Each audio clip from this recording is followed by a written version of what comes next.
I'll show you how to use the bedside alarm. Some of the alarms, you might find there is an insulator in the battery compartment you might have to move if it is there. It's not always there, but you might have to do. This alarm uses AA batteries, 4 of them. Again, chances are you never need to change the batteries, but if you do, please observe the correct polarity. When we send the alarms out, they're always on random 8 sounds. But if you want to change under this cover, you do have the ability to change to single sound or keep it on 8 sounds. You have also the ability to select individual sounds, one of the 8 sounds you could select. But if you want the 8 sounds, please read the instructions, because switch number 1 must be on. If you want to record the message, there is the message switch. You need to flick it on, and then again you could, this is on sounds, and this is random sounds. Please observe you have a volume control here, so you could adjust the volume. However loud the alarm is, for the first few nights, you do need to help the child to wake up. If you flick it on recorded message, there's a test button. So you could actually use the recorded option. We do have a switch here. Because with this alarm, you have the ability to plug in a vibrating unit under the pillow. So if you don't want the noise from the alarm, we do have another switch down here. You could flick it to the middle, and then you only have the vibration, no sound. But again, please make sure you don't, if you're not using the vibrating unit, make sure you don't silence the alarm by doing so. To record the message, you have to have the recording switch on message, and then you press this large button here, and you either, the microphone is at the back here, so you could talk into the alarm, or you could even do it online if you have music or any other sound. So you could do so from the side. We do have also a sensitivity switch on the side of the alarm. If you feel the alarm is too sensitive, I'll talk about that when I'm talking about the bed mat. And as I said, we do have a socket for the vibrating unit, and another socket if the parents need to have another. You could use one of these with a long wire to have it in the parents' room so they could hear the alarm as well. But normally the sound of the alarm is loud enough to hear throughout the house. If you leave the bedroom door open, you definitely hear it, and there will be no need to have an extension.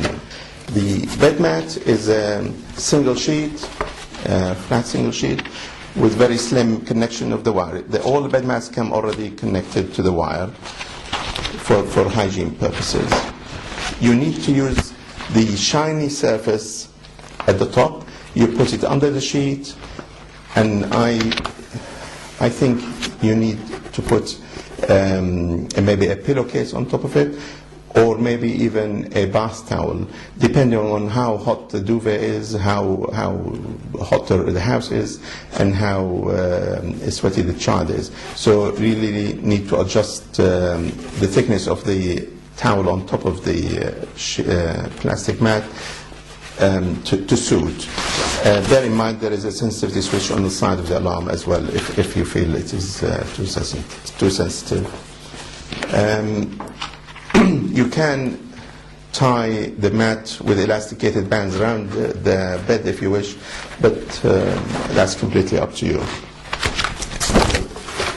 The bed mat plugs at the front of the alarm, and there is no on-off switch on the alarm, so the child does not forget to switch the alarm on, or intentionally or accidentally switch it off.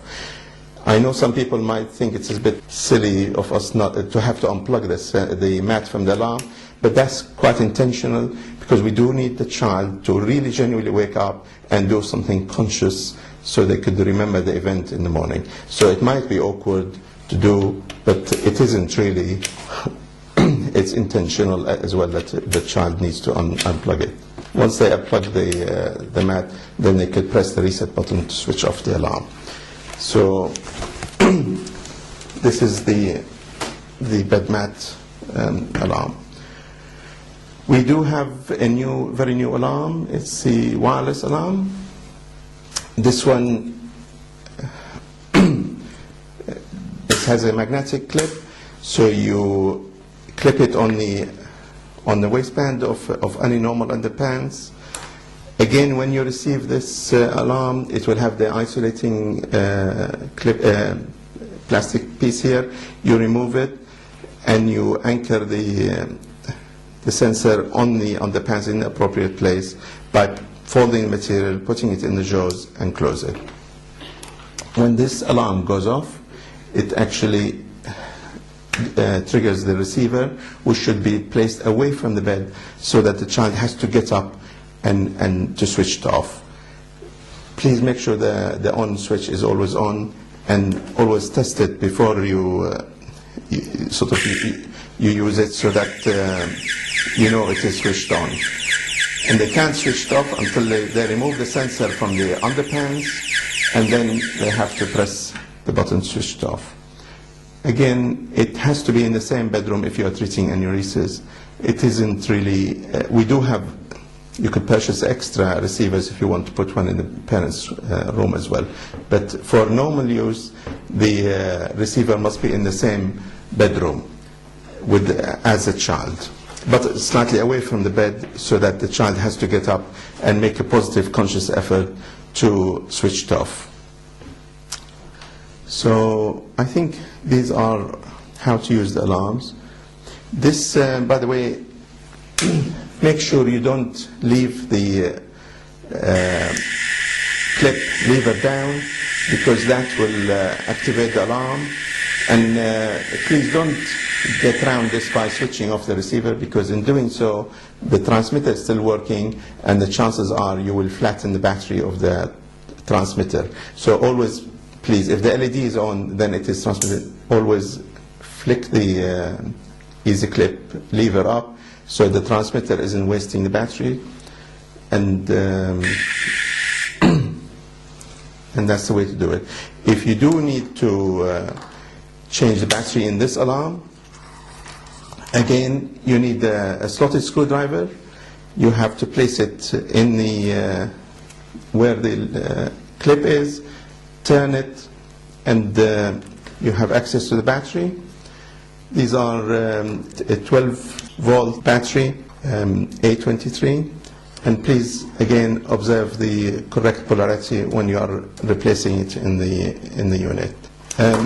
This alarm is watertight normally, so please, when you replace the cover, make sure you don't spoil the seal around it. So please do it carefully and make sure it is neatly clipped on. The receiver, again, using the same method, uses 2 AA batteries. And you can change the sound, the buzzer sound, if you wish. There are a choice of 8 sounds there. And to tune the transmitter and receiver automatically tune to each other. So if you ever need to retune the transmitter and receiver, you use a paper clip. There's a small hole on the back. You press the paper clip, the wire of the paper clip against inside the hole. The LED will light up, and then you lower the lever, and the LED will flash, and then the transmitter and receiver are retuned. So that is to retuning. One thing I forgot to mention here, there is a code switch as well inside the transmitter where the battery compartment is. You could, if you, for any reason, you are finding the other equipment in the house are interfering with the transmission, you could change the codes in here, just flick the switches randomly and retune, and the chances are you will avoid the interference. That is, I think, all about the enuresis alarms. Thank you.